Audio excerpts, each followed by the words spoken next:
The Sunday Play. Peter Cook and Isabel Dean in The Ware Case by George Pleydell Bancroft. The play opens in Wilbury Hall, Sir Hubert Ware's country estate. The time, the early 1920s.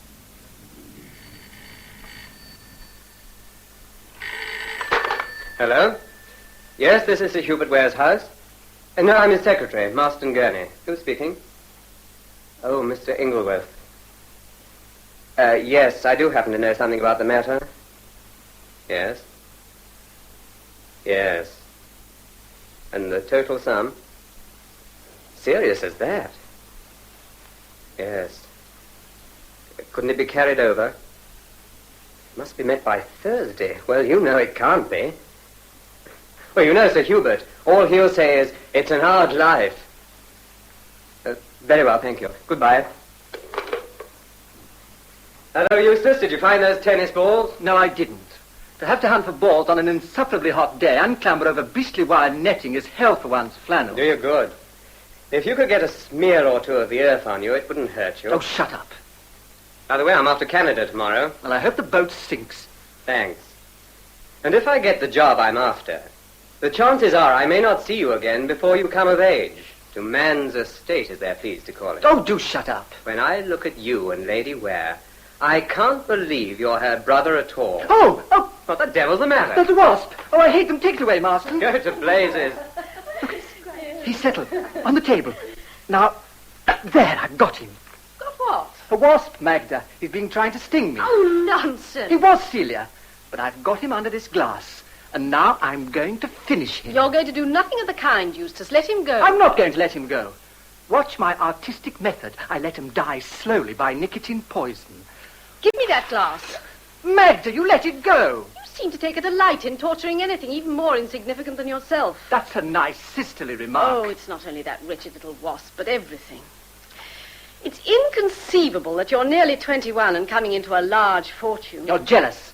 That's what's the matter with you. Don't be more unpleasant than you can help. Home truths are rather unpleasant, aren't they? Oh, look out, Eustace. There's that wasp again. Where? On your back. Don't do that. It hurts. Oh, damn you. You're all very funny. Oh, poor Eustace. Before I forget, Marston, what time does the boat train leave tomorrow? 10 o'clock. Oh, then I'd better order the car for you at 8:30. Oh, thanks awfully. Are you going to see him off, Celia? No, I'd rather stay here with you. Lady Ware, I'm awfully sorry to have to leave you and Sir Hugh. You do realize, don't you, that it's a great chance if I get this job? Of course. Still, it'll always be a time to look back on. And, of course, I should never have met Celia if it hadn't been for you. No, darling. Yes, that's one good thing that happened. Do you know where Sir Hubert is? I have a message for him. He's playing tennis with Sir Henry Egerton. He walked over after lunch. I wonder if he has any further news of his brother's horse. His brother's horse? Yes, aeroplane. It's the Ledger today, you know. It's an absolutely open race. I thought you'd done with all that at Cambridge. So I had. I wish I'd backed it both ways. Marston, could I have a back? A what? A back. You mean have a bit on? Yes. I'll ask Egerton's advice. Dear old Marston. I wish he could have stayed with us. So do I. But that's out of the question now that Wilbury has to go. And the flat, too. The flat, too? Oh, my dear, it's a rent of over 1,000 a year. We can't keep it on. Well, has Sir Hubert lost as heavily as that? Yes, practically everything. But surely he must have... What he hasn't gambled away, he's squandered on... I've been one of a number for years. My marriage was a mistake I shall never be forgiven. Why did you do it, Magda? I had to marry well, Father said, because apart from a small settlement, he was going to leave everything to Eustace. Oh, yes, but surely... Oh, he meant it all for the best, I suppose. And he persuaded me into it. Hubert was charming and all that, and... Well, I made the mistake I shall never be forgiven. You're not let off lightly for that. Oh, Magda, you mustn't blame yourself. Egerton still thinks aeroplane's all right, so if you want a bit well, could I have a shilling's worth? Oh, my dear child. Well, 5 shillings, then. Each way? Oh, does that mean first or last? No, darling, the first 3. Oh, dear, I'm a fool. Oh, well, Celia, there's one thing I'd lay any money on. When you're married, you will never have the feeling for your husband that I have for mine. Yes, I know what you mean. Yes, but other people don't. They think of Hubert as the most generous person that ever walked, who'd give his last shilling to help a pal. What are you going to do, Magda? Go on, I suppose. Excuse me, my lady. Mr. Aid was on the telephone. He's on his way from town. Thank you, Red. It's a long time since M.A. came, isn't it? Yes, it is rather. Oh, what a position to have reached at his age. Yes. Only 37, isn't he? Yes. Finest advocate at the bar, the best speaker in the House. Marston said it's any odds on M.A. being Attorney General in the next government. It's just like him to turn up when one needs him. Celia, do you know that I could have married Michael? Married him? Yes. But he never gave me an inkling that he cared for me in that way. I only found out by accident a year after my marriage. My dear fellow, I won my superior play. There's no doubt about that. Well, Lady Ware, I have given your husband a severe beating. Yes, you blackguard. I've never seen you in better form. Phew, a long game of tennis immediately after lunch when you're nearing 50. 60. Rubbish. 60. And the thermometer 79 in the shade. I'm meant to be fit for a very complicated case I have to go to Scotland Yard about tonight. A murder? Well, yes, it is a murder. One out of the top drawer. Now, what do you mean by one out of the top drawer? Well, one that takes the entire theatrical profession to the Old Bailey. This might be, if ever it got as far as the Old Bailey. It's the Soho murder. Yes, a beauty. Oh, nonsense. A horrible story. An absolutely horrible story. You know, Edgerton, 9 times out of 10, your criminals are never caught. I'm afraid you're not far wrong. It's getting rather monotonous. I'm inclined to agree with you. As chief of the Criminal Investigation Department, you're the wrong man for the job. Thank you. You are. You're becoming a public scandal. Oh, it's a shame, Sir Henry. Yes, but joking apart, murder like this Soho one is a good deal more intricate than the public imagine. Even when you catch your bird, the evidence must be pretty conclusive. Just 1 week bar in the cage, and away he flies. Until he's caught again? On a fresh charge, you mean? No, the same one. Oh, no. Well, suppose you found some new evidence after he'd got off. Worthless. He could never be retried. What? If acquitted, he could walk out into Newgate Street and publicly proclaim his guilt. And we should be powerless to stop him. But don't make me talk shop. The most interesting shop there is. To you, I know, you morbid wretch. Yes. I've a pile of books on it here, English and French. Look. Celebrated Trials, 6 volumes. La Criminalité Comparée. There's an accent for you. La Criminologie. Oh, and a whole lot more. I was reading a fascinating little murder last night, a French one. I never entered it in my diary. Your diary? Really? I enter every first-class crime in my diary on the date I first read it. You really are the limit. Can I talk business with you, Sir Hubert? Oh, Lord Marston, must we? I'm afraid so. Come along, Miss Celia, and show me the rose garden and leave them to their business. Yes, I'd love to. Oh, why the new hairstyle, Marston? What? Oh, Lord, I went down to the lake for a swim. I haven't had time to brush it. No, obviously. By the way, Sir Hubert, you haven't signed that letter to Lausanne about Eustace. Oh, no. My word, you're being kind to him. Well, after all, he is my wife's brother. Yes. I've enclosed Lady Ware's cheque, so we'd better seal it. Yes, I suppose so. I found out about the family he's going to. They're very nice people. After all, he's a delicate boy, and I should like him to have every comfort. Pity he didn't go to school or university. It would have done him good. Perhaps. Worse than a pity is coming into all this money. Lady Ware should have had it. Marston, I never thought you had a mercenary mind. I'm sorry, but I loathe the fellow. Look, Sir Hubert, I couldn't tell you before the others, but Ingleworths have rung up to say you must settle their account by Thursday, or action will be taken. Oh, have they? Oh, well, it's an hard life. You know, you're amazing the way you take it. My dear fella, once in the tumbril, you've got to face the music. I wish to heaven I had money. I wish you had, old chap. Perhaps you will if you get this Canadian job. I hope so. We got a match. I say, hello. I've got a £5 note. I didn't know there was so much money in the world. There's a man in the hall, Sir Hubert, and I can't get rid of him. This is his car. Tommy Bold. Tommy Bold? Why, of course I'll see him. Show him in, Rate. Very good, sir. Tommy Bold, the bookie? Yes, there's only one Tommy Bold. He's had his whack out of me in his time. I haven't heard of him for ages. What's happened to him? Gone to the devil, I believe. Mr. Bold. Well, well, well, Tommy, how are you? Done, sir. Smashed. Oh, I'm sorry. Yeah, I was out in Hyde Park all last night. Lucky it's hot and fine. And this morning I didn't know where to turn. So I pulled myself together and started to walk the 12 miles down here to see you. You walked, Tommy? That's right, sir. Really? I remembered how well you'd always treated me in my prosperous days. Always paid by losses, you mean? That's right, sir. But I always paid you mine, didn't I? Oh, I think you only lost to me once, Tommy, eh? That's right, sir. Granborough, Middle Park Plate. You took 12 ponies off me then. That's right. Well, sir, I believed you'd treat me well again when I'm down on me luck. I know it's my own fault. I didn't run straight once. My God, I've paid for it. Oh, come on, Tommy, come on. Sit down. What's a man to do when he's desperate? I've been in jail once and that finished me. I can't get up out of it. I'm done. You hear that cough? Yes, I do. Well, the last doctor I saw didn't give me very long. Oh, my dear Tommy, I'm sorry. Look, how can I help you? Yeah, just a trifle, sir. I want a meal to stop the pain. Yes, of course. Ring the bell, Marston. Right. Here you are, Tommy. God, £5, sir? Mm-hmm. Oh, God bless you. I shall never forget this, never. You rang, sir? Yes, Ray, give my friend here a good luncheon and some champagne. Very good, sir. Go with him, Tommy. Right, go. And before you return to town, take a stroll in the grounds. It'll do you good. I shall be able to say behind your back, sir, what I feel. I'll tell some of that crowd how good the rich can be to the poor.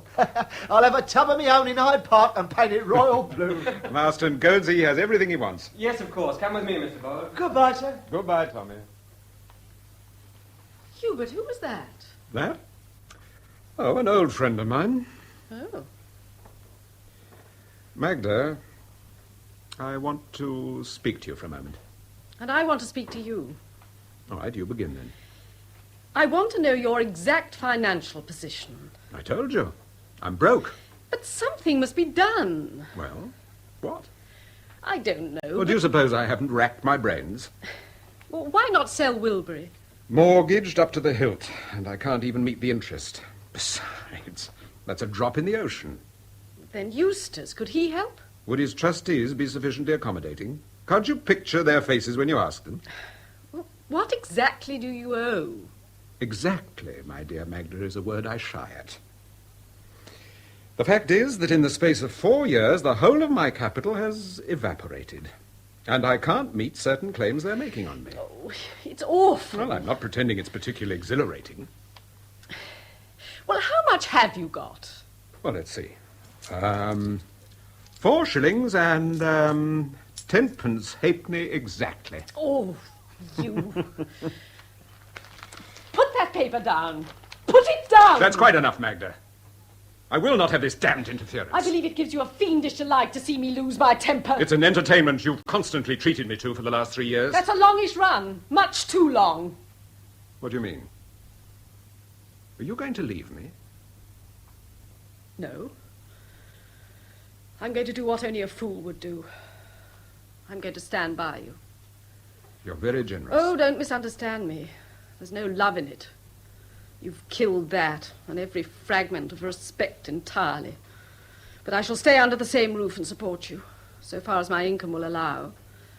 Unless you prefer that I should leave you and make you a regular allowance. I should be better off if we were together, shouldn't I? On the restaurant principle that one portion does for 2. Precisely. Oh, by the way, talking of your income, you were wise to take my advice to sell your Great Western debentures. I hope so. I wanted you to sell at a good profit and to reinvest in the ordinary stock. It'll yield a better dividend. It just needs your signature. Oh, I'll sign whenever you like. Well, I'll ring for Rate. He can be the witness. Hello, you two. Oh, hello, Michael. M.A. Well, my dear fellow, how are you? All the better for seeing you both. Oh, Mike, you've just turned up at the right moment. You can witness my No, signature. but my dear, to bombard a man just as he's arrived. Well, a lawyer would be a much better witness than a butler, wouldn't he? Well, he might be just as good. May I ask the nature of the document? Oh, I want to take some money out of one thing and put it into another. I see. A transfer. That's it. My Great Western debenture stock. Oh, really? But is it wise? I hope so. I mean, is it wise at this particular moment, in the present circumstances? Well... That's why I've run down to see you as an old friend. I've heard something. I'm awfully sorry. Thank you, Mike. Thanks, Emma. Is it wise, then? I don't know. Might be a good thing to try to get a better yearly sum from the capital. Don't bother him now, Magda. How are you going to reinvest? Well, Hubert thought... I thought Great Western Ordinary. Is this transfer your own wish? Well, Hubert advised me. Oh, still, I may have been wrong. Yes, of course. We can all make mistakes sometimes. Well, here it is, so I'll sign it. There. No, I'll just see that's all in order for you, if I Oh, may. any time, Michael. This is a bit of an infliction on a friend just as he arrives. Not the slightest. Oh, hello, Mr. Aid. Oh, how are you, Eustace? Very well, thanks, except for the wasps and the heat. Going to bathe, eh? Yes. Best thing in the heat. Yes, but this lake's beastly, you know. It's so full of pike, and I'm terrified of it. They'll be much more afraid of you. Think so? Oh, by the way, Eustace, I've sent my letter about you to the people at Lausanne. I'm sure they'll be kind to you. Thanks, Hubert. Awfully decent of you. I'll see you when I get back, Mr. Aid. I hope so. Don't stop in too long, Eustace. No, I won't. You know, I don't think that this Great Western... Will you leave Mike and me for a little while, Magda? I want to talk things over with him. Only a minute. Of course. Where? I don't quite follow this transfer. No? It's not what your wife imagines it to be. Well, what do you mean? It's something entirely different. Different? Well, how? I don't follow. And I'd better be candid. You're trying, without your wife's knowledge, to obtain her signature to a deed which would transfer the whole of her capital in this investment to your name and give you the power to do what you like with it. Does Magda realize this? Yes. Then I must tell her I can't witness her signature to a deed which is so entirely different from what I understood, and I feel sure from what she understood. I'll go to her now. No, please. No, don't mention this to her. But I thought that you said... No, look, wait, for heaven's sake. My wife's been awfully good to me. I know she And this has. might... Was I right then? You were deceiving her? Yes. I see. I've been driven almost mad and didn't realize what I was doing. Don't tell her, Emmy, don't tell her. Very well, I won't. If the result Thank- comes from Celia, I'll let you know. Oh, thanks, Maggie. She's coming back. What will you say? You must leave that to my discretion. I think my pocket is the safest place for this. I'll burn it when I get home. Well, can I come back? Have you witnessed my signature? Yes, it's all done. Hubert, aren't you leaving Sir Henry rather a long time? Good Lord, I'd forgotten all about him. See you later, Emmy. Right. So Edgerton's here? Yes, he walked over from his cottage. He has to go to town tonight. Don't you think Hubert's amazing? To look at him, you'd never realize the state of his affairs, would you? Nor a great many other things. Magda, I'm awfully sorry at what I've heard. That's why I came down, to see if I could help in any way at all. Thanks, Mike, but there's nothing that anyone can do. Nothing. Well, at any rate, I may try to extract a promise from you. Of course. What is it? Never to undertake any financial transaction before consulting me, no matter what it may be. That's to say, if you value my opinion. I promise. And you know how I value your opinion, Mike. Thanks. I suppose Hubert's affairs are becoming common knowledge. Yes, I'm afraid so. Some papers came into my chambers this morning, which mean bankruptcy for him. Oh, the disgrace of it all. And there's absolutely no excuse. No. Oh, my dear, it's terrible for you. I don't know if you'll think I'm doing right, but I've decided to stay with him. We shall live somehow on my income. Magda, if only you would let me help you. I should like to feel I was the one person who could help you. No, Mike. I've known you a long time now. Not that that gives me any right to... But still, I should... Oh, it maddens me. It makes me rebel. It's no good rebelling, Mike. I shall simply have to do the best I can. This situation would never have arisen if your father's will had been a fair one. I suppose so. That boy Eustace to come into all that money, it's a scandal. My father wasn't exactly an advocate of women's rights. No. But what to do, that's the point. I'm so useless. If I could type or do shorthand. Of course, I might run a hat shop. If I can do nothing else, I can choose a hat. But for a hat shop, you want capital, don't you? Don't talk like this. I'm just trying to be practical. I can't bear it. That's all.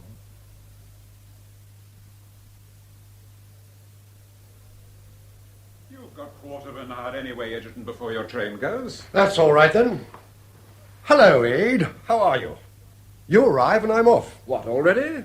I must, worse luck. I've got to go up to London about the Soho murder. Oh, anything fresh? I'm not sure. I shall know tonight. A thin case. Yes, that struck me. If I'm in doubt, I think I must consult Ware. He's a master at our job. Well, that'll be the result of the race. Ah, now for your fate, Master. And mine. You answer it, Celia. Oh, shall I? Look, supposing... Well, it can't be helped, that's all. Go on, answer it. Yes? Who is it? Turnford? Yes, that's the chap. I'm Celia Wilson. Never mind who you are. What? Beaten, I told you so. It's one! What? One? Give me the phone. Hello? What? It's one? Aeroplane? You're sure? A-O-R-P. It's one! Capital. You got 33 to 1, you tell me. Yes. Good man. Well done, Master. Well, I backed him too. Heavenly? 5 shillings everywhere. Well, that makes £10.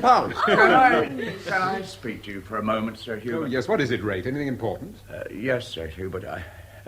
In the hall, please. Oh, all right. Excuse me, everybody. Now, Marston, how much had you on? Well, I'll tell you, I did rather a bold thing, I'm afraid. I have a little bit of capital, and, well, I have a bit of capital, and I put 100 on to win. 100? You lucky young devil. Then you've made... Yes, 33 to 1. Well, that's over £3,000. Yes, I won 3,000. Splendid, Marston. I'm so glad. Thank you. Oh, Marston, you're a genius. Magda! What's the matter? I don't know what to say. Rate called me out just now to tell me, and Yes? Eustace, Well, what about him? one of the gardeners, he went to the bathing shed a few moments ago.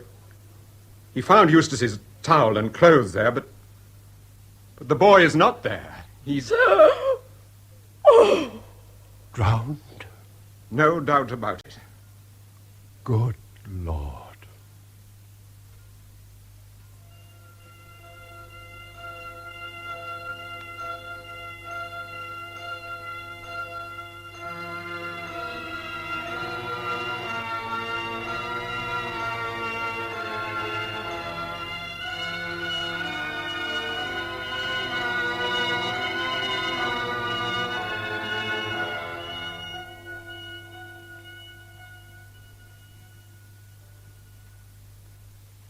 So, there it is, Celia, my dear.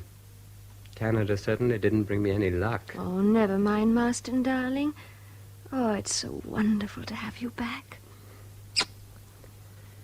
I thought I was going to get the job all right, and they kept me hanging around all those weeks with the chuck at the finish. It's a shame. I'm in for something better, though. I'll tell you later. All right, darling. I just had a few words with Lady Ware. How's she been? Well, she's much better now, but... Oh, it's been a dreadful time for Must her. have been awful. I'll never forget the shock I got when I saw that paper in Montreal and read the verdict, willful murder against a person or persons unknown. Still, there was evidence. What I read wasn't enough to hang a dog on. But, Master... Now listen, Celia. Eustace goes to bathe alone. Yes? He's about the worst swimmer going. And there's a bruise on his forehead caused, I'll lay any money, by some struggle or other to save himself by the punt. Yes, but the punt was found against the bank with the chain unfastened. Yes, but... And when they dragged the lake, the body was recovered from the weeds some way out. Well, Eustace must have undone the punt, because I fastened it tight after I bathed before him. I know, but he never used it. And Henson, the gardener, thought he saw a man fully dressed in the punt right away from the bank. Didn't you read that? No, but you can't rely on Henson, short-sighted and always on the beer. Perhaps. Still, there you are. A coroner's jury is capable of anything. Well, there's one good side to it all. What's that? Magda coming into Eustace's money, and the good she's done with it. How do you mean? Well, she's paid all Sir Hubert's debts. She has? I knew she would. She's a darling. And so are you. Do you know, all the way over in that beastly boat, I thought of you, wondered how you'd look. And you look... Well, how do I look? That's how you look. What do you say to marrying me in a couple of months' time? You game? Oh, of course I am. Can you face a bit of a pinch at the start? Of course, a parson's daughter ought to manage that. 2 months' time, then. I'm getting desperate. Desperate again, Master.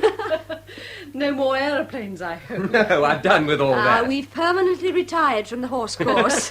Joking apart, though, I've given Celia my solemn word I'll never make a bet again. Good. And now for the surprise. With the bit I already had, plus my win on aeroplane, I can afford to wait for a practice at the bar. That's what I'm going to do. And M.A.'s been a brick. How do you mean? He's fixed it all up with his brother, who's taking me into his chambers. Oh, Master! How good of mine. So I'm launching out, you see, and I've asked Celia to marry me in 2 months' time. Oh, I'm so glad for you both. Thank you. Thank you. Michael hasn't forgotten he's dining with us tonight, I hope. Oh, no, he was going home to dress.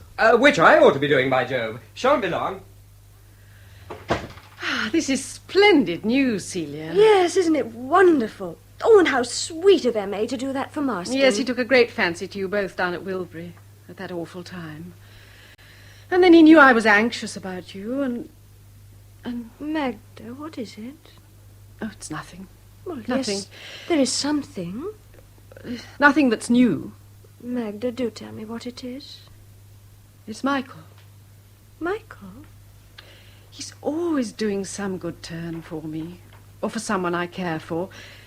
Try as I can to take it all for granted, I just can't, and I find myself asking his advice till I'm face to face with the fact that I'm making excuses for asking it and finding him, well, indispensable. He loves me and I know it, and I love him and he knows it. But Magda... Well, he said nothing in words, and nor have I. And there isn't any need. If he keeps away from me, I know the reason. If I avoid him, he knows the reason. As I suppose he knows why I asked him here tonight. Well, why have you asked him, Magda? 99 women out of 100, placed as I am, would... Yes, but there's one woman who wouldn't, and that's you. What would you do if I did? I should be very sorry. Well, you needn't be afraid, Celia, my dear. Oh, is that the evening paper? Yes. Oh, here's something on the front page about Eustace. Oh, what? The police offer £200 reward to anyone able to... Oh, why in heaven's name can't they let it rest? They can never discover anything now, even if there was anything to discover. Hello, you're both dressed early. Has Marston turned up? Yes. How is he? In great form. Ah, splendid. He should have been with me today. I was putting like an angel. Oh. Anything wrong? Magda's upset at something in tonight's paper, Sir Hubert, about Eustace. Oh, yes, this reward. I saw it at the club. I'm so sorry, Magda. Well, something must be done to stop this. But what? I don't know, but something, anything. It's unbearable. The wife has sent the flowers up from Wilbury, my lady. Does your ladyship want them arranged on the dinner table? Yes, please, Rate. Oh, Rate, I was going to ask you. Can't your wife arrange for someone else to take charge of Wilbury now? I mean, you must be anxious to have her back in London with you. Oh, I'm not in the least, Sir Hubert. No? Well, the wife's in, delicate health just now. And, Oh, I had no idea. Yes, my lady, she's expecting before long. Oh, I'm so glad. Well, thank you, my lady. I've also received a letter from the wife enclosed with the flowers. She tells me the police were down at Wilbury yesterday dragging the lake again. Oh. Again? Yes, Sir Hubert. But why? Well, it's only the police that can tell. The inspector went into the house also. Really? Into the house? Yes, Sir Hubert. He told the wife you gave him permission after the inquest to go wherever he liked. Well, he went from room to room looking round with one of his men, but the wife stuck to them, which the wife was quick enough to see they didn't want, until they reached the library. There they ejected her and remained some time alone. In the library? Yes, but the wife felt quite comfortable about that, Sir Hubert, as all the cigars had been removed. That'll do, Rate. Yes, my lady. I tell you, Hubert, it's got to stop. Oh, they must do their duty, I suppose. Well, if there was any sense in it, yes. But when one knows they're going on simply because of that verdict, it's cruel. Well, you know I've sympathized with you up to now, Magda, but there's one person we owe all this to, Henson. Yes. I was speaking about the evidence to Marston just now. What does he think about it? Well, he places no reliance on it at all. Of course. If you hadn't insisted on overlooking that brawl of his in the village 6 months ago when he was had up before the bench and we got rid of him, then we should have been spared all this. Oh, I know it was my fault. Anyhow, when Sir Henry arrives, I shall beg him to do all he can to prevent this going on. Excuse me, my lady. Someone at Scotland Yard has rung up, my lady, to say Sir Henry Egerton is prevented by important business from dining with your ladyship tonight. Thank you, Felton. My lady. Well, it's a little late. Would you mind telling Rake for me, Celia? Yes, of course. I'll help him do the flowers. Thank you. Well, I suppose I must go and dress. Just a moment. I have something to say to you, Hubert. Oh, will it take long? I can be as brief as you wish. All right. I've decided it would be better if we lived apart. But why? Because it would be happier for both of us. Yes, but... At any rate, it would be happier for me. But... You've nothing to fear as regards money. A regular income will be provided for you. There'll be only one condition. What? That you don't exceed it. I shall do no more than I've agreed to do. I've arranged the deed today. And the amount of the income? Oh, I've not been ungenerous. Magda, why this sudden decision? Sudden? Why, over and over again I've nearly left you. I ought to have gone when I first found you out. I see that now. But you know why I stayed. Because of the child. But after he died, you still stayed. Well, nothing seemed to matter then. Your faithlessness became monotonous. I got used to it. But since Eustace died, the position has altered completely. I paid your debts. I'd met every single one of your creditors in full. I provided for others whose lives... For others? Yes. I've settled the last case only today, across the solicitor's table. Mrs. Scale was the woman's name. You owed her £2,000. Look here, Magda. Can't we start afresh? No, it's too late for that. With two well-known people like ourselves, if we separate, there's bound to be gossip, publicity.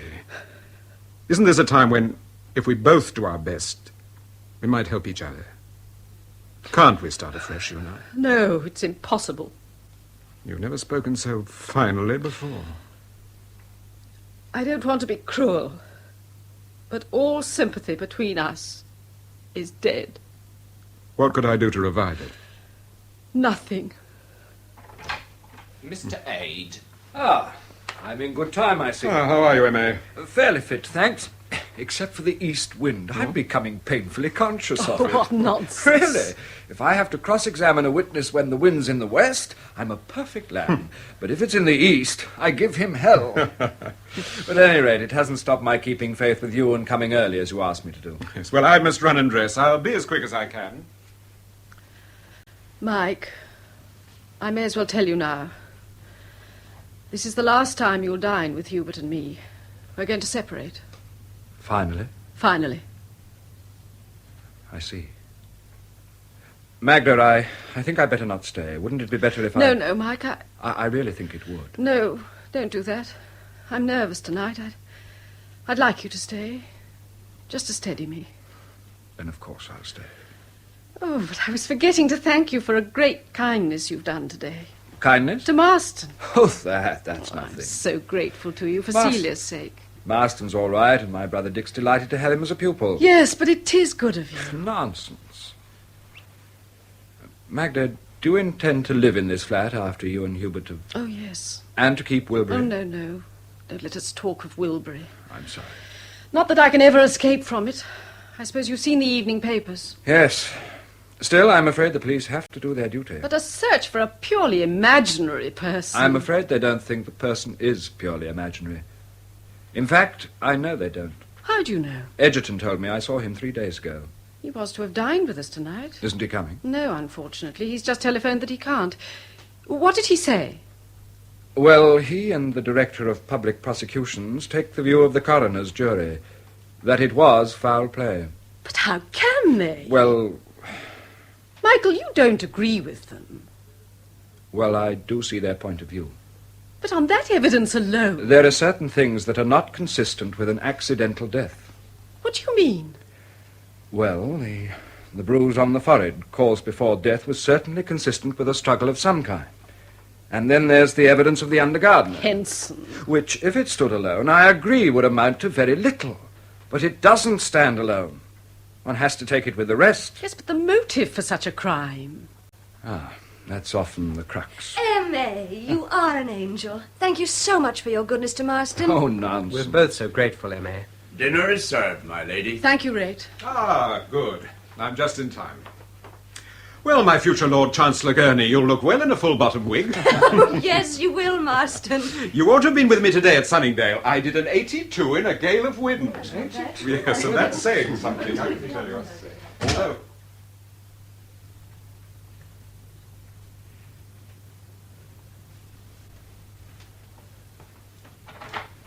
Will you wait here, Sir Henry, and I'll tell her ladyship? No, I don't want her ladyship to be told I'm here. Very well, Sir Henry.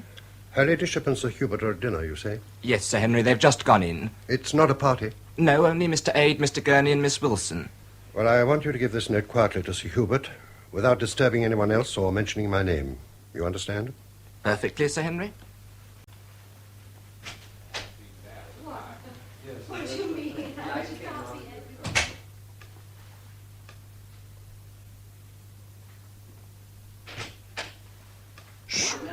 Shut the door. What's up, Edgerton? I thought you couldn't come. Is anything wrong?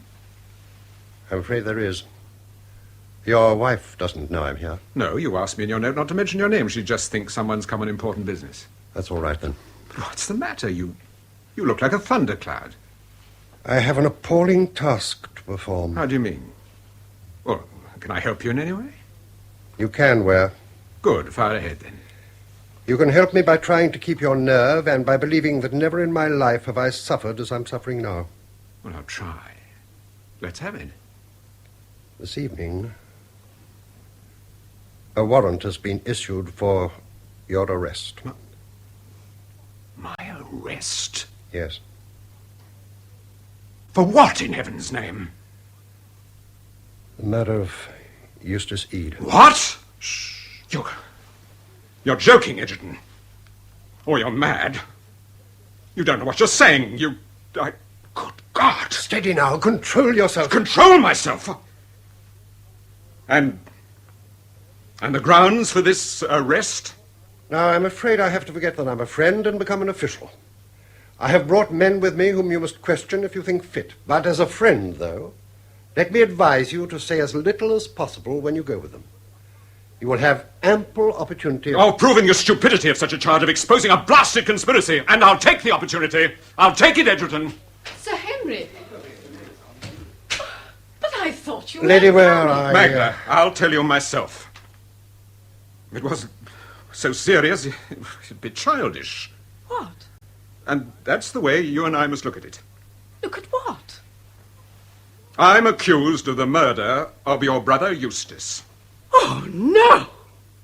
I beg you to believe, Lady Ware, my duties have never placed me in such an awful position before. But I can't believe it. But surely you could have prevented this. Prevented? Yes, by telling the truth about what happened that afternoon. You were there, in the house at the time. Well, I was in the garden. Oh, that's a fine quibble the law can make use of, I suppose. But this is not the moment for quibbles, Sir Henry. My husband, at the time my brother met his death, was in the library with me and Mr. Ade here. That's quite right, Sir Henry. He then joined you on the tennis lawn. You know that perfectly well. Forgive me, but this is not the place I feel for me that we're wasting Sir Henry's time. Your people in the hall will be growing impatient. Let's get it over. Yes, we'd better go. I can't believe it. I just can't believe it. Magda, is there anything in the world I can do for you? Yes, Michael, there is. Will you defend him? Yes, my dear. I'll defend him.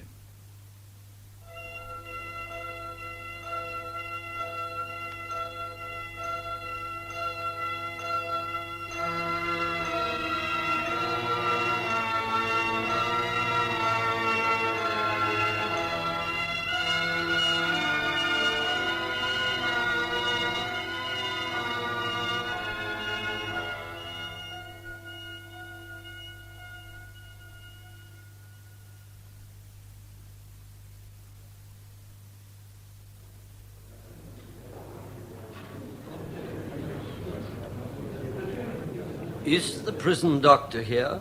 Yes, my lord. I understand the prisoner is now better. Is he fit to return to the witness box for his cross-examination to be resumed? Quite, my lord. It's only weakness. He's been very ill in the prison with pneumonia. Yes, I understand that. Is the prisoner there? Yes, my lord. Very well. Have him brought in. Will you come back, please, into the witness box?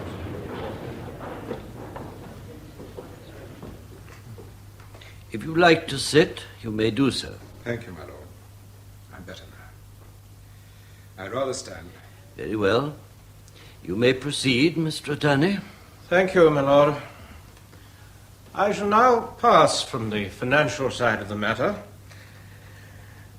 On that fateful afternoon on September the 10th, you've told my learned friend, Mr. Ade, in your examination in chief, that you were in the library when your brother-in-law went to bathe. That is so.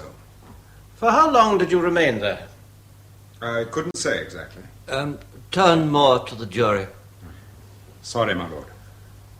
What made you eventually leave the room? My wife thought I was neglecting Sir Henry Egerton, who was on the tennis lawn. Then what did you do? What did I do? Yes. What did you do? I joined Sir Henry.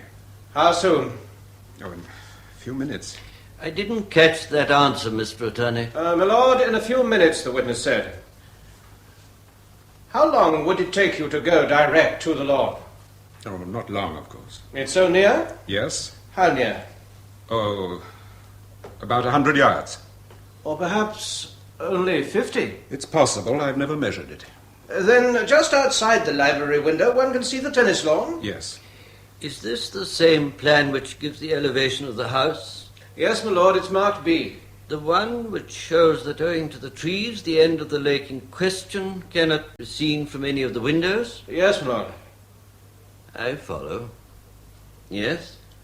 And from the lawn, anyone could equally well see you. I suppose so. Oh, but Sir Henry Egerton did. He expressly said so in his evidence. Oh, yes, I forgot for the moment. He's told us further that he saw you descend those 6 steps to the lower level of the garden, not in the direction of the tennis lawn, and that you did not join him for a quarter of an hour. How do you reconcile that with your previous answer? I was extremely worried that day. Oh, then Sir Henry is inaccurate in describing you as being in excellent spirits. I take it to be one's duty to hide one's feelings from one's guests sometimes. I'm glad I succeeded so well. Go on, please. I did go down the steps Sir Henry speaks of, but I only sat down on a seat for a minute or two before going round to the tennis lawn. Can that seat be seen from the tennis lawn? No, my lord. So no one saw you sitting there? I suppose not. Might it have been longer than a minute or two that you sat down? Really, Might it have been 5 minutes? Perhaps it might. I tell you, I was terribly worried, and I was trying to think what to do. Might it have been 10 minutes? Well... Or 15? No, it couldn't have been as long as that. May I take it that when your wife suggested your joining Sir Henry, you meant to follow the suggestion? Yes. Then why not take the nearest way? I could no more give reasons for my movements that day than I could fly. Now, from that seat you speak of, how long would it take you to walk quickly to the bathing shed? Oh, very little time. It's no distance. Certainly not more than 100 yards. Silence in court. Well, now, we've heard that the police discovered at Wilbury this volume of French crimes and your book diary. You had been in the habit of reading that sort of thing? It was a hobby. I was steeped in crime. Silence! And as you've told my friend, it was your practice to enter the crimes you read in the diary. And other books, too. Oh, yes, I agree. But can you account for the remarkable coincidence that you read the Farm Pond murder, a story strangely similar to the one we're investigating, the day before Eustace Eade's death? Well, it is simply, as you say, a coincidence.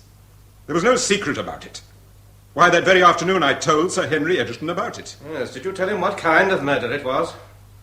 No, but if he'd asked me, I should have told him. Let me have that volume of French crimes and the book diary. Yes, my lord.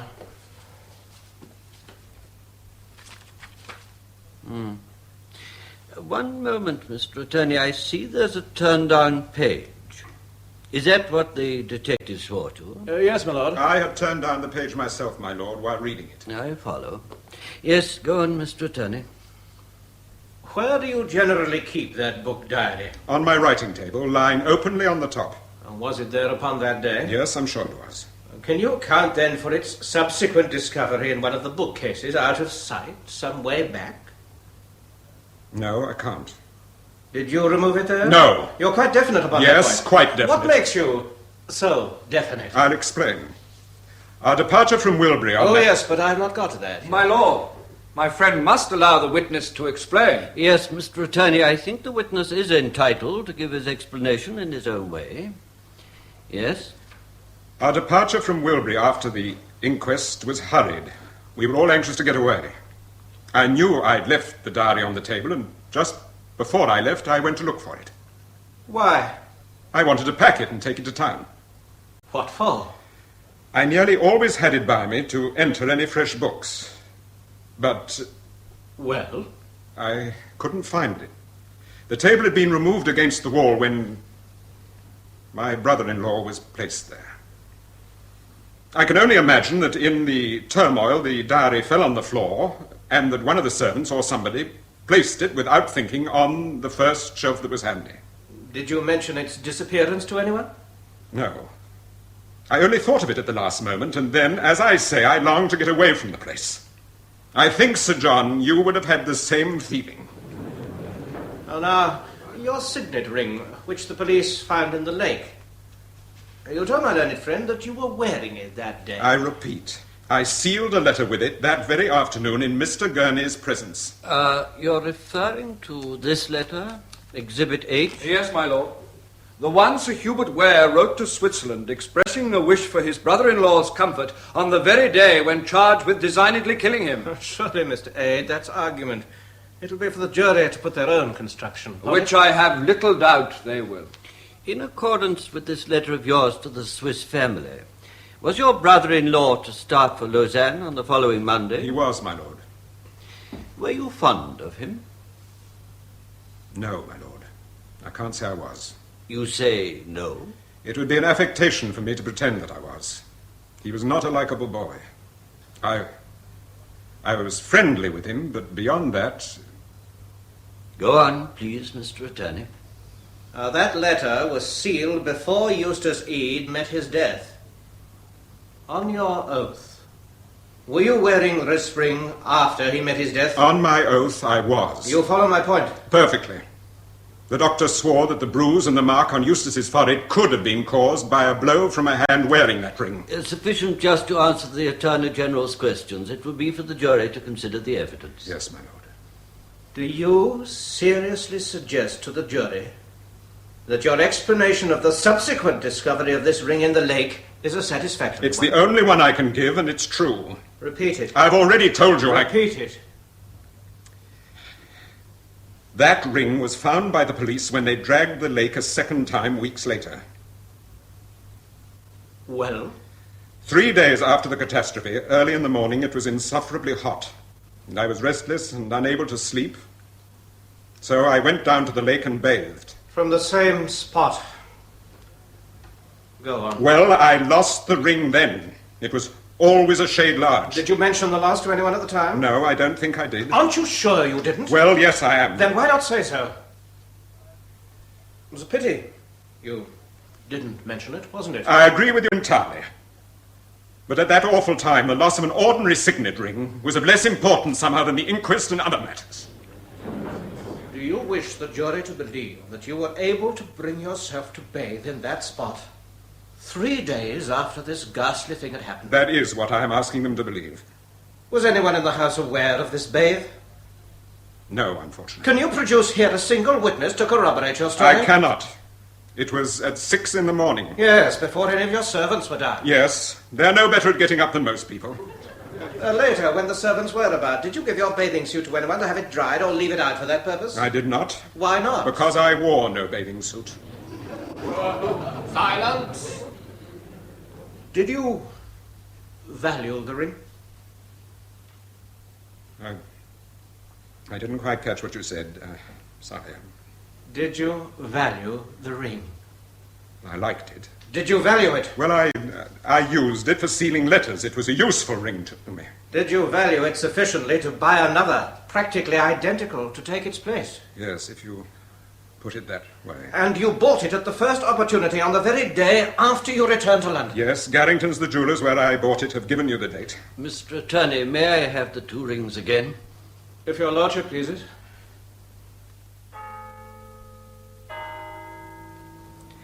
Would you be prepared to point out any difference between the 2 rings? No, my lord. I should go further than the Attorney General. I should say they are absolutely identical. Gentlemen of the jury, you shall have the rings to examine when you retire to consider your verdict. Yes, Mr. Attorney? Did you invariably wear the second ring up to the night of your arrest? Generally. Why did you buy it? To take the place of the other one. So as to run no further risk of its absence being noticed? No. Do you swear to that? I do. Was this a pleasant bathe? In a way. Or may I take it that it was not an unpleasant bathe? My lord, I don't know. I can't say. But you were able to do it in the very spot where that boy had met his death 3 days before. Which, if I had been guilty of this foul crime, would have taken some doing. Doesn't it strike you as being an extraordinary thing to be able to do? My lord, might I sit down again?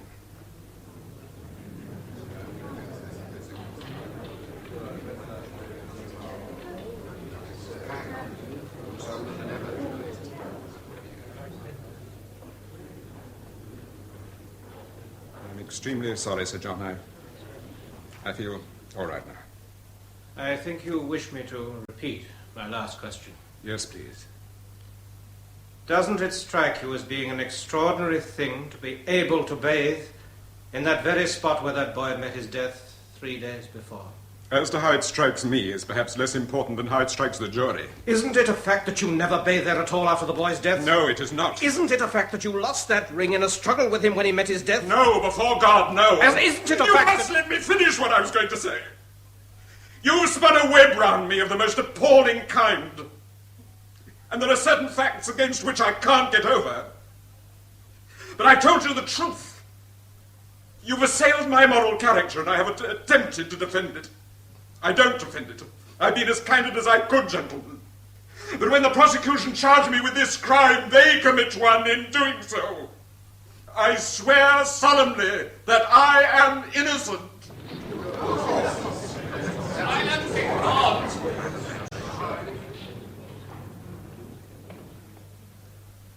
Your witness, Mr. Aid.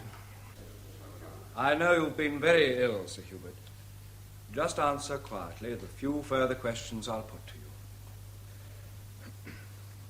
You don't dispute the financial aspects of this case? No, not in the least. Nor, in that respect, your relationship with Mrs. Scale and your owing her £2,000? I wish I could dispute it. There is much in my life I wish I hadn't done.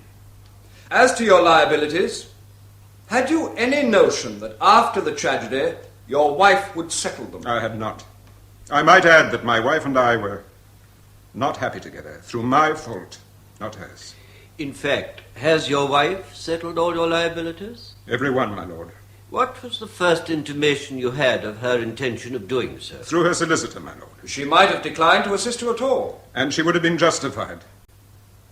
I'm prepared to say in open court that I had treated my wife abominably. Sir Hubert, you have said that you bought the second ring at Garrington's upon the day after your return to London. Upon the very day after, to use my learned friend's expression. Yes. Was there anything in the wide world to prevent your motoring to Garrington's, the 12 miles from Wilbury, upon any day before that you chose to do so, if you'd been in a desperate hurry to replace the ring? Nothing whatever. When your brother-in-law went to bathe, leaving you in the library, was that the last occasion on which you were in his company? It was. One final question. Did you kill Eustace E? No! Witness, if you were... I'm so sorry, my lord. I'm not feeling well. All right, you can go back to the dock.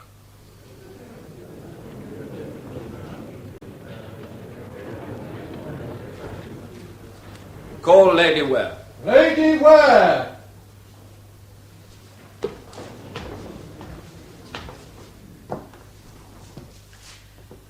I swear by Almighty God that the evidence which I shall give shall be the truth, the whole truth, and nothing but the truth. Lady Ware, you are the wife of the prisoner? I am. I have only a few questions to ask you. Your husband has told us that you and he were not happy together. Is that true? Quite true. We've heard him blame himself in that regard, so I won't ask your view of the matter. The payment of his debts, was that an entirely spontaneous action on your part? Entirely. He never asked you to help him? No. And I think it probable he didn't think I would do so. We were very unhappy at that time. Lady Ware, you arranged to pay that £2,000 to Mrs. Cale? Yes, isn't it enough that I arranged to pay all his debts? Certainly, I take your answer. 3 days after the tragedy, were you aware, or had you any knowledge, of his bathing in the lake? Unfortunately, no. But it was a very common thing for him to do. This ring of which we've heard so much, were there occasions on which your husband did not wear it? Oh, yes, frequent. For instance, when he played golf. And its absence sometimes from his finger wouldn't surprise you? Not in the slightest. And if I had noticed it, neither that nor anything else in the case would have led me to doubt his innocence. We cannot have your opinion, My Lady brother Ware. was a very weak swimmer, and I'm convinced his death was an accident. Oh, do you seriously suggest that? After the medical evidence, and after the gardener's story as to his seeing another man bending over the punt? I do, and I think the gardener, who was a great distance away, made a mistake. I see. Mr. Attorney, I am going to call evidence to prove it was a mistake.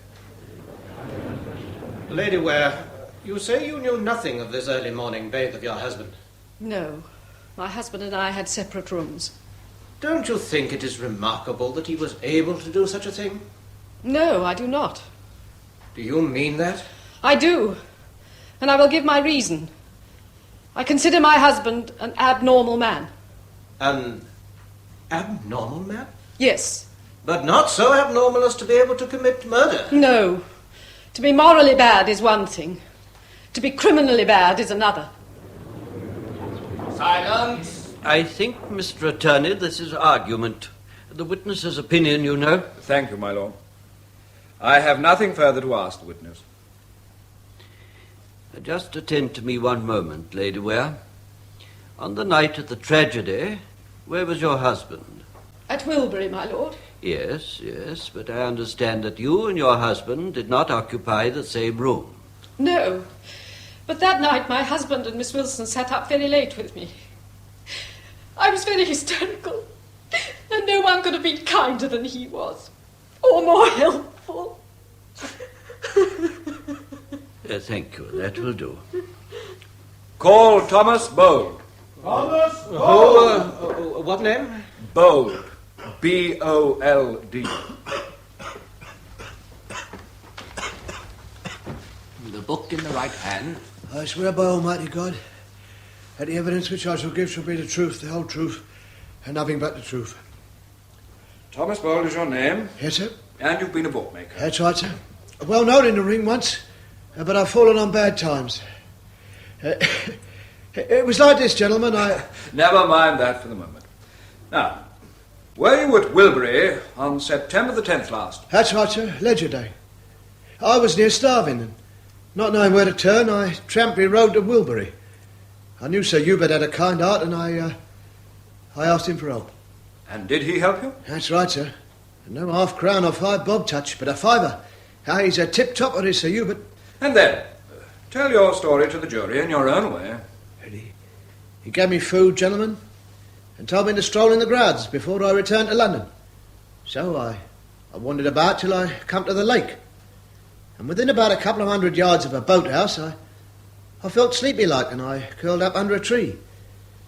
Presently, I woke up, and I saw a young gentleman with a towel round his neck come to the boathouse. Do you remember how he was dressed at all? Not quite so fast, Mr. A.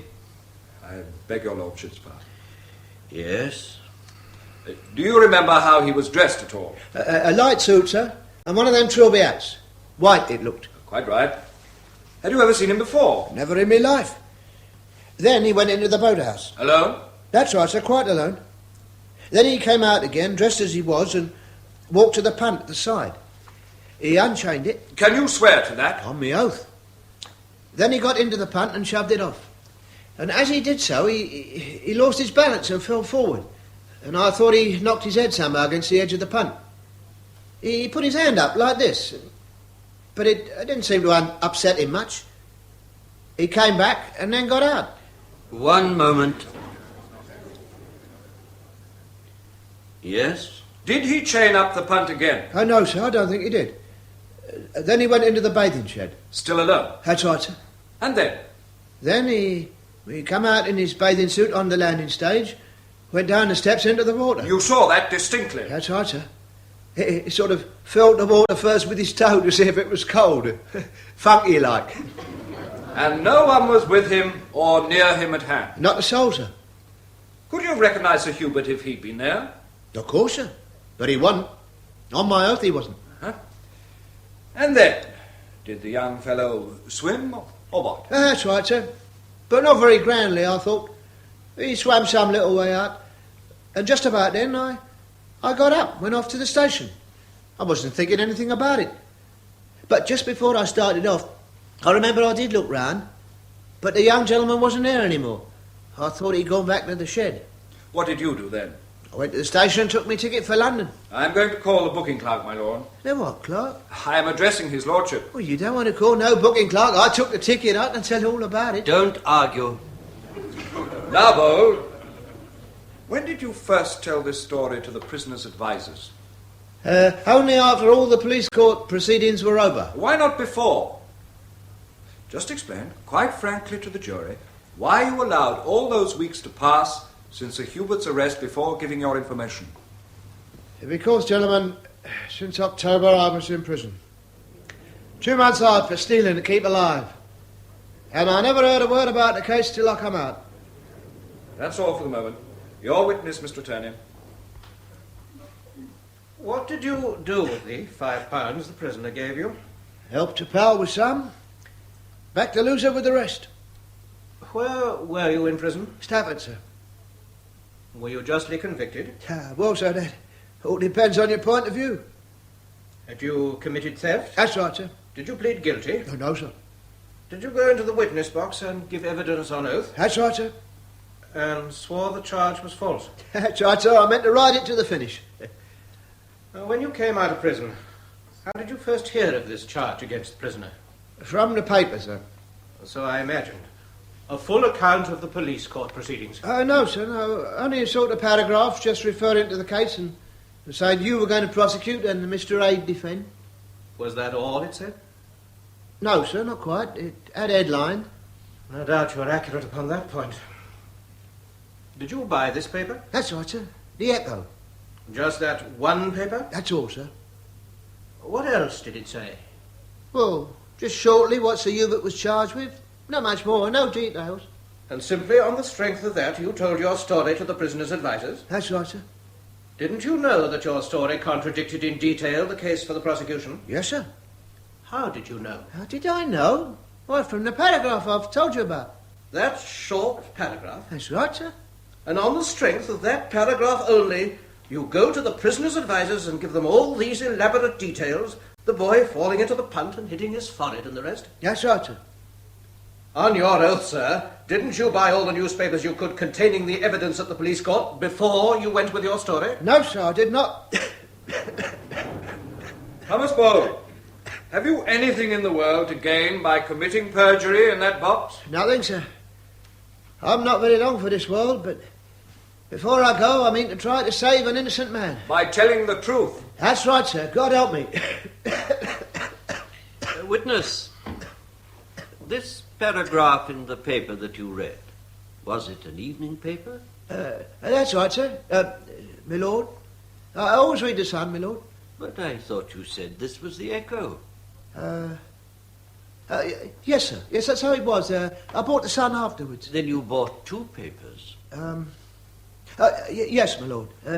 See if the other said any more, but it didn't.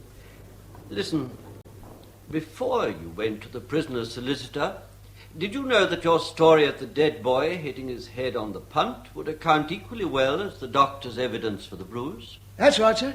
Lordship, I knew that. You did know that? I beg pardon, my lord. I'm rather confused. That will do. Thank you, my lord.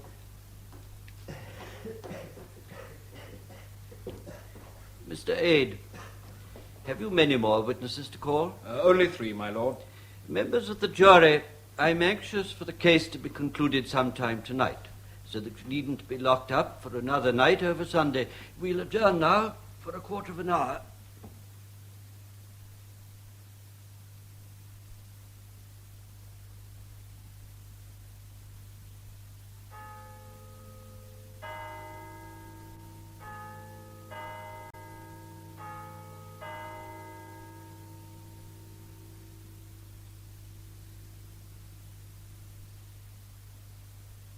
And now, members of the jury, I have done with the evidence in detail. I shall not detain you much longer. My learned friend will argue that it's not credible that an innocent man could bring himself to bathe where only 3 days before his brother-in-law was drowned. I will put it to you in a different light, and in the one which I believe you will accept, that it's inconceivable for a guilty man to be able to go near the spot at all. Remember also, the ring was not found when the body was found. It was discovered weeks afterwards, when they dragged the lake a second time. Is that not consistent with the prisoner's account that he lost the ring after Eustace Eade's death? I submit respectfully that that point is worthy of your grave consideration. As to the prisoner's moral character, which has been fearlessly laid bare to you, I hold no brief for that. I am not here to defend that. He himself has not sought to defend it. And I make bold to say that there are many persons here in this court who would not care to publish their full histories to the world.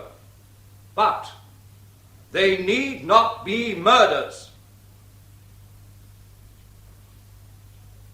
Members of the jury, the prisoner at the bar is a fortunate man in several respects. He is prosecuted by the Attorney General with all the fairness which distinguishes him. His trial is presided over, I say with the greatest respect, by one of the learned judges of England, who is renowned for his scrupulous care and impartiality. His case is being tried by you, in whose hands his fate lies. And speaking for myself, I can only thank you for the patience you have shown me. And last, but not least, his very life is being fought for by his wife. A woman who, if I am any judge of character, has in this court won not only the sympathy, but the admiration of all.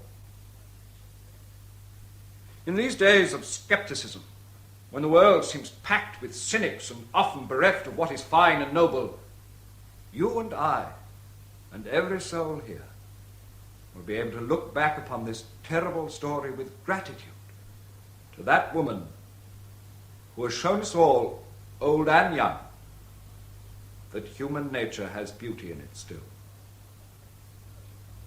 But it is not upon a recollection of her in that box that I am going to ask you with an unbounded confidence to acquit the man at the bar. It is upon the evidence, upon the facts, and upon the facts alone. Cast all sentiment from you, fling it away.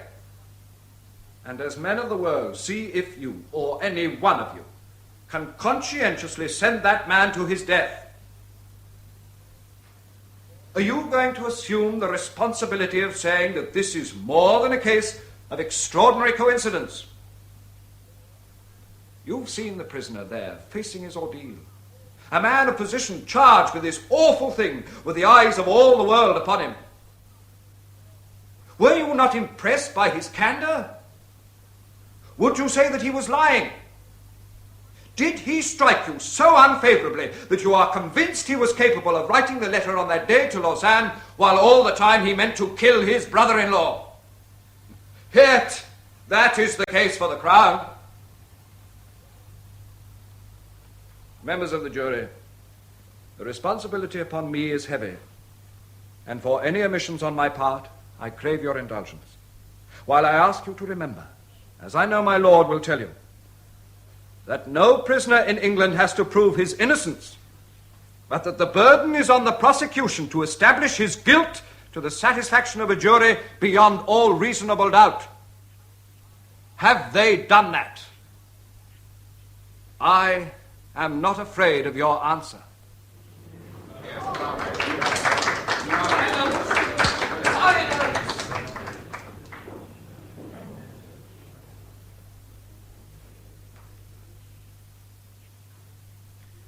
May it please your lordship. Members of the jury, we who spend our lives in courts of justice are accustomed to the power and eloquence of my learned friend. But you, I venture to say, who possibly have listened to him for the first time, will school yourselves, in accordance with the oath that you have taken, to weigh only the evidence in this extraordinary story, and to be influenced not by any fervent words of his, nor by any pity that you may feel for individuals, but by hard facts. If individuals and their feelings are to be remembered by you, I submit there is one who deserves your pity. That is the boy who was done to death on that afternoon of September the 10th. Now, I agree with my learned friend. It is incumbent on the prosecution to prove the prisoner's guilt to your satisfaction. Have not the prosecution done so? Can you disbelieve the testimony against him?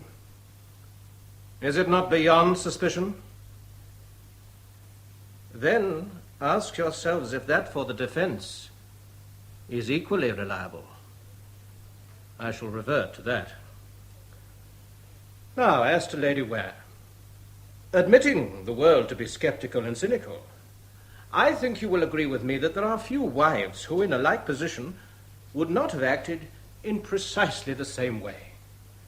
She strenuously denies that there was ever any communication between her and the prisoner as to her paying his debts after the death of the boy. Assuming that to be true, and God forbid that we should blame her if it is not true, we have seen what she will endure for that man. And in that regard, I am as ready to pay my tribute to her as is my learned friend.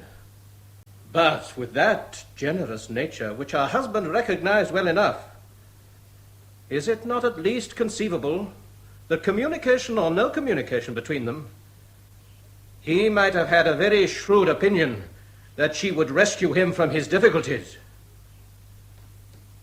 At any rate, she did rescue him. Members of the jury, let me remind you of a significant phrase. Lady Ware described the prisoner as an abnormal man. I don't know what you thought of that definition, but it was a remarkable one, wasn't it? And from the point of view of the prosecution, it is the most accurate description that could be given of him. He is an abnormal man. And now, step by step, I shall show you how. The clouds of ruin had been gathering round the prisoner, and on that day of September the 10th, there burst upon him one which overwhelmed him. The urgent message from Mr. Ingleworth, the stockbroker, a claim, taken with the rest, which he could not meet except through one contingency, the death of Eustace Ede, whose fortune would then pass to Lady Ware. He knew that. It's proved that he knew it. And what happens? Eustace Ede dies within an hour. Do you believe for an instant that it was accidental? Consider that similar French crime read and digested by the prisoner the very day before. The blow on the forehead. The loss of the ring, which could have caused the wound, and, as I submit to you, did cause it. And stranger still, the purchase of the second ring, absolutely identical. Piece those facts together. And remember that that boy's death meant everything to that man. My lord, my wife is ill. Witness, you must keep silent. Just a few moments, Mr. Attorney.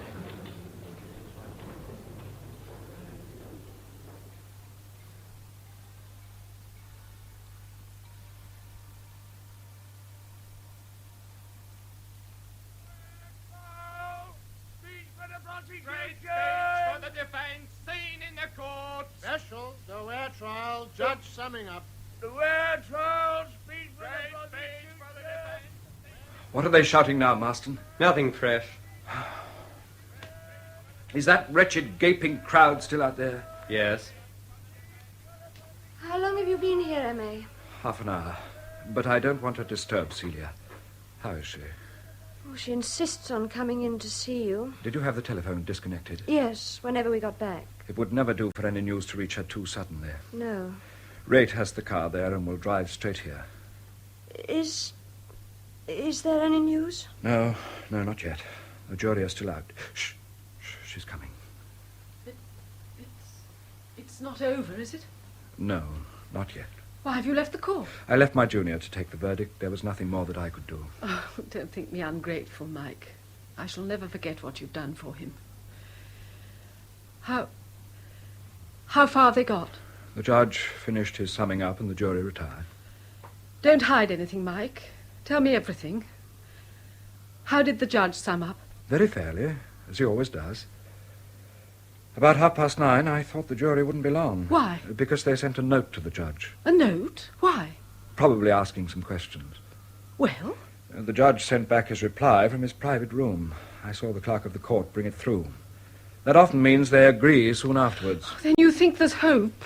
A real hope? Why, of course. There's a tremendous feeling for him. A great crowd outside in Newgate Street was calling 3 cheers for Hubert Ware. Oh, were they, Marston? Oh, don't pay any attention to me. I'm terrified.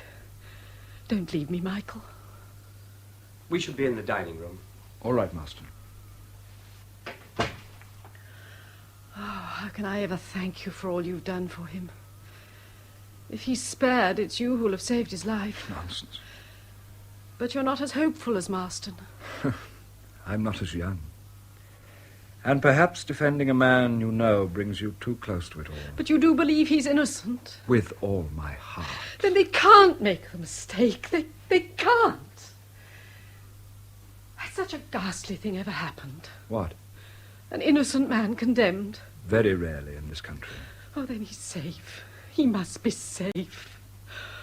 Oh, why are they so long? Because they can't agree. But surely Bowles' evidence alone... Those last answers of his to the judge were not very helpful. Did the judge refer to them? Yes, but very fairly. How do you mean?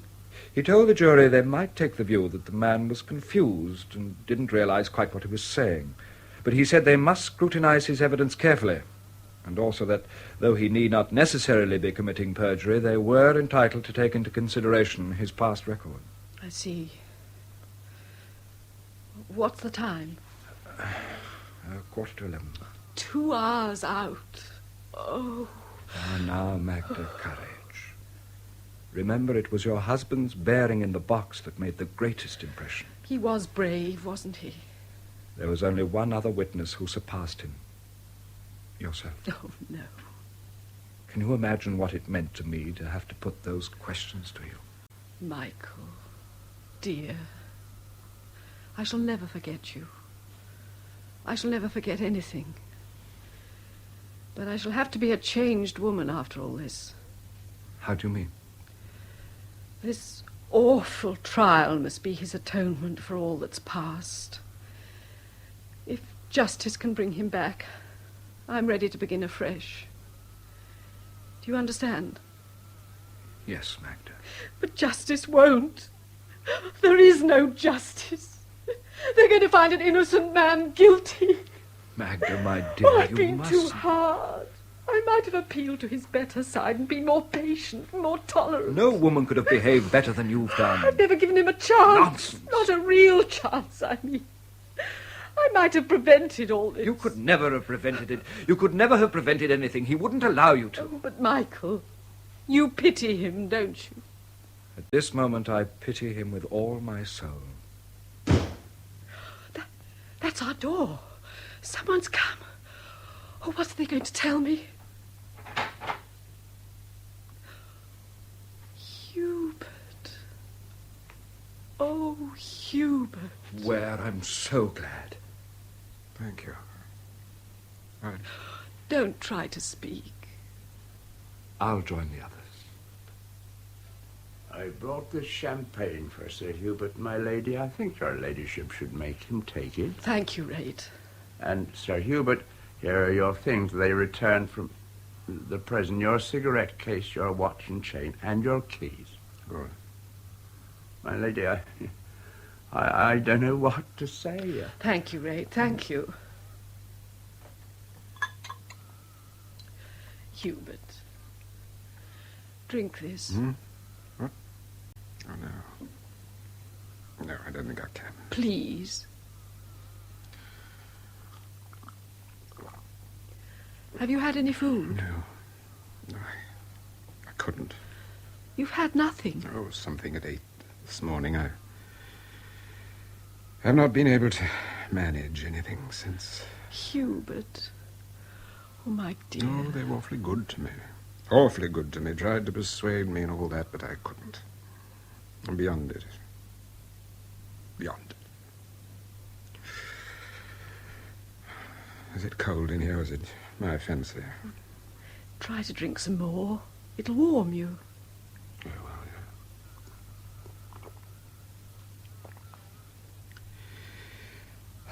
yeah. You were right, Magda. This is the best thing I could take. I should like more. Might help me to forget. Yes, dear. If only I could forget.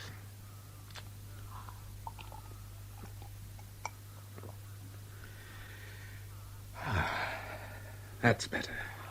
You've got so thin, Hubert. Yes, I've lost weight, they tell me. I wonder you're alive. I don't know that I'm alive. Wouldn't care if I wasn't. Shh. No, I don't. For 2 whole months I've fought for life. I've been in terror of the other thing. I've clutched at everything like a drowning man. Drowning man. Can't get away from that horror. It'll never leave me. It haunts me. Darling, don't talk. Drink some more champagne. And now that I've got my life, I don't want to. I should like to kill the fiends who have brought you to this. Oh, they're not such a bad lot, really. It's all infernally exaggerated, all that side of it. Why, I remember now, even one of those warder fellows asked me to drink his health tonight. It is tonight, isn't it? Yes, dear. Well, here's going. Oh, sit quietly, Hubert. You're not strong enough to... Try to be quiet for a little. I want to talk to you. No. You have only to listen. Only 2 months ago, here in this room, you asked me if we couldn't start afresh, and I refused. Hubert, listen. It's for me to repent, not you. And I ask you to forgive me for never helping you in your life. I might have made it better. You might never have acted as you did. I tell you that the past is buried. I've come through that awful trial because I knew the cruelty of the charge. But you're innocent. You're proved innocent, my dear. No. I did it. What? I did it! No! No! What is it? Yes, Michael, thanks to you, I'm not guilty, but I did it. I killed Eustace Ede. Good God, and I got you off. Yes, but you can't touch me now. I'm free. None of them can touch me. I've cheated them, done the lot of them. I know the lord of the land. Listen to them out there. They're calling for me. They like me. I'll go to the window and give them a wave. Listen to them. They don't know. But you hear them? And I killed him. I killed him. His weak, mean, useless little face was there. And then suddenly I thought, Magda, Wilbury, I struck at it. I killed him. I killed him. Look out, man. Ah! Oh, Michael! Michael, what's happened? Stay there, don't move. Magda, my dear, you mustn't look. He's dead. He's dead, my dear.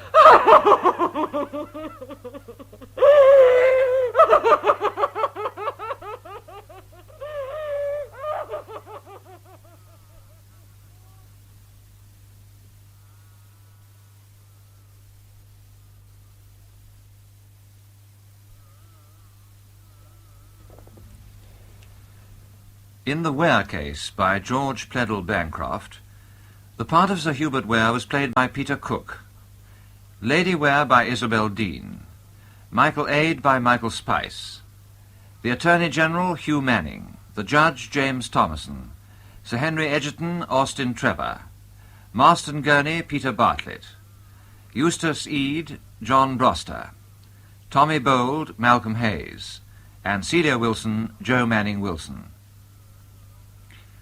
Other parts were played by members of the BBC Drama Repertory Company.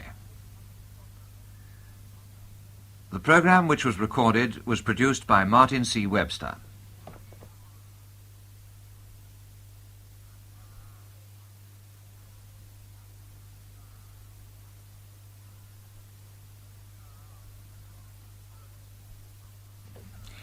The 10 o'clock news follows in just over 2 minutes. And after the news at 10:10, there'll be the Saturday book programme, The World of Books. Among tonight's items, Robert Conquest and A. Alvarez will be discussing form and commitment in poetry today with John Horder.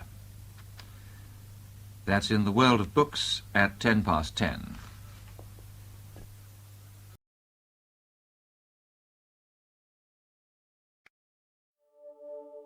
I'm just me, and you're just you.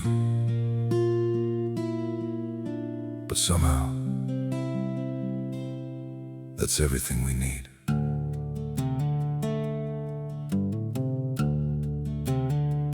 I don't have a perfect story, no shining crown to wear, just a heart that keeps on choosing you in every prayer. You're not made of fairy tales, you're not some distant dream, just the one who feels like home in ways I can't explain. I'm just me and you're just you, nothing more, but it feels true. No disguise, no in between, just the way it's meant to be. We don't need to be someone, we don't have to chase the sun. In this world so wild and free, you belong with me.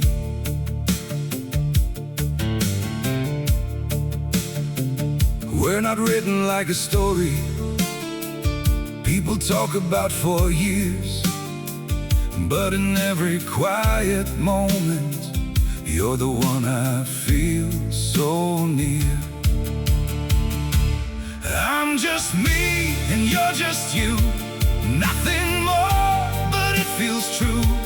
No disguise, no in between, just the way it's meant to be.